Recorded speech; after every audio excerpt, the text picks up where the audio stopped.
All right, ladies and gentlemen, welcome to my research project presentation. My name is Armando Rivera, and this is my project. All right, so kind of here is a little bit of a table of contents. Starting off with the introduction, the research design, pilot testing, results, and a little conclusion at the end, kind of giving up a whole sense of my project in general. So starting off with an introduction, like I said, my name is Armando Rivera. Motor learning is something that I am very passionate about as in my occupation, I am a baseball coach and kind of motor learning is very surrounding of me, specifically as a coach, seeing a lot of the young athletes do their training and kind of their personal fitness goals as well in their end game of trying to become the better athlete, in this case, the better ball player. There was many different questions that I had when trying to conduct like a research towards my project.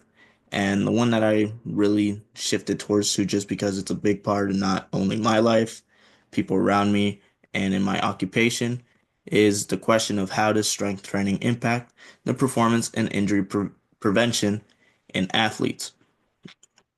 Now, whenever I pitched this question and kind of started doing my project based on them, the outcome that I was expecting was completely different than the one that I ended up getting. Um, but this was a question that I kind of resonated towards compared to the other ones that were kind of circulating around in my head. All right, so that was my introduction. Coming up next is my research design. For my research design, I did an experimental study. This experimental study was kind of hands-on, a hands-on style of finding the research. So I was there kind of jotting down notes on my phone, on a notebook. So kind of doing like an experimental study instead of just looking at them and that's it. I was kind of jotting down what they do, what they struggled with, what they were okay with, comparing to kind of just standing there and not really interacting with them and engaging them. The type of experimental study that I did was an injury tracking. As I will talk later on in the presentation, these are certain participants that suffered about very similar injuries as I did in my career. So that was kind of something that I was looking for in finding participants that were willing to be a part of this presentation that had knee injuries, hamstring injuries, ankle injuries, ACL, MCL, you name it. These are people who with lower body injuries that I was looking forward to working with and possibly looking at how they can help me answer the question. A lot of the motor tasks and skills that were worked on were a lot of lower body, as I said. So in the picture, squats, lunges, box jumps, leg press, calf raises, any lower body workout was kind of what I integrated and kind of just worked out with them.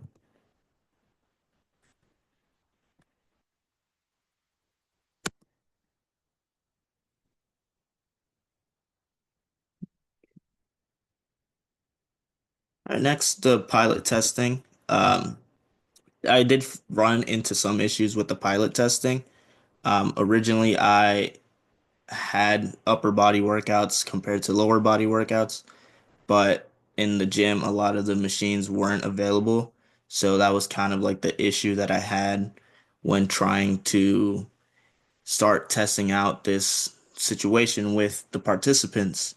So I started the pilot testing on myself with upper body, and then I shifted over to lower bodies, kind of starting to get into the gist of how it's going to work whenever the participants are all there compared to just me. Like I said before, I chose the participants as they each had very similar injuries and played sports that work on the same lower body. So I had a baseball player, a softball player, and a basketball player, and a lot of their lower body workouts were very similar. As I said in the last slide, squats, lunges, box jumps, calf raises, lunges, kind of any lower body workouts were the ones that we were kind of targeting each and every time that we met up. Issues with equipment availability. My gym was very busy whenever I was trying to do it, so certain equipments that I wanted to use couldn't use, and vice versa. The main issue that I really had between the beginning of the pilot testing was getting sore after each rep. And that is something that's very common in the world of strength training. You know, you squat 200 something pounds, and the next 5 minutes, you're going to be a little bit sore feeling it. So that was kind of like the main rep that I originally had. For my results, these were kind of the three main observations that I had. That the recovery time was faster, surprisingly, with the increased weights from originally 5 minute break to 2 minute break. When we started, I was giving everyone a 5 minute break in between, giving them a 5 minute break in between, and then they didn't really need the 5 minutes in a whole, so they kind of cut it down to two. It was weird, not really weird, funny to see that they took shorter breaks with the higher increments of weight, and they took longer breaks with the lighter weight. I was expecting it to be vice versa, just because whenever you do higher weights, you'll kind of start to feel more sore afterwards. I was also I was glad to see that there was no complaints from the knee or hamstring areas.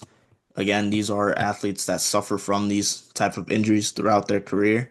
So being able to work on the affected area and the targeted area and not have any pain afterwards was really great to see as well. And as I said before, the fatigue recovery was rapidly between sets, not only between sets, between the recovery time. Those were kind of the biggest takeaways from this instead of how much weight someone did. So my question of how does strength training prevent injuries and performance in athletes, it wasn't really the strength training part aspect of it. I was surprised to see that it was kind of like the break system and the break increments in between the entire exercise. I would have expected it, like I said before, to be the weights themselves and rather than the break times in between. Um, working out working out the affected areas. So if you have knee issues, hamstrings areas, and you consistently work them out with good brake system, with a really good brake system, it impacts the performance and can reduce injury or re-injury of that specific area like you did in the past. And then here are some afterthoughts that I had about the entire performance and what I would do better.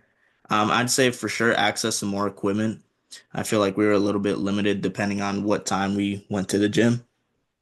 My educated guess, originally I thought that it had to do with the weight increments, but I was glad to see that it was just mainly the brake system all in general rather than how much weight, how much lighter, and vice versa. The big challenges were equipment availability, as I talked about, and then the participation availability. A lot of times, certain schedules weren't lining up, which kind of resulted, like I said, me having to do the study on myself or one person compared to all three of them at a time. But thank you guys for listening in, and that was my presentation.